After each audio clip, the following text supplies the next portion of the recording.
আজকে আমরা দেখাবো যে কাইনমাস্টার ভিডিও আপলোড করার সময় এরকম একটা প্রবলেম ক্রিয়েট হয়। তখন আমরা ভিডিওটি আপলোড করতে পারি না, যে কোনো ভিডিও আপলোড করা যায় না। এই প্রবলেমটি সলভ করার জন্য আজকে আমি এই ভিডিওটা তৈরি করেছি। চলুন তাহলে আমরা আজকে এই ভিডিওটা কী করে এই প্রবলেমটা সলভ করা যায় সেটি দেখি। ভালো লাগলে ভিডিওটি সাবস্ক্রাইব অ্যান্ড লাইক করে দেবেন।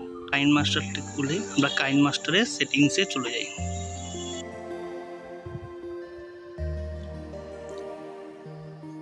পরে আমরা দেখব যে ডিভাইস অ্যান্ড পারফরমেন্স ইনফরমেশনে আমরা ক্লিক করব।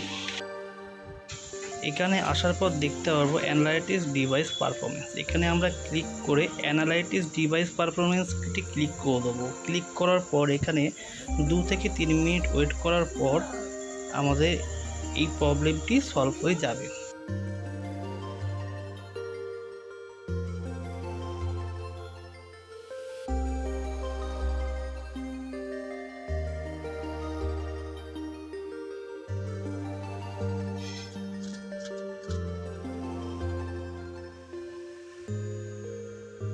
আমরা চলে আসবো অ্যাডভান্সে গিয়ে আমরা প্রত্যেক কথাই অন করে দেবো অপশান।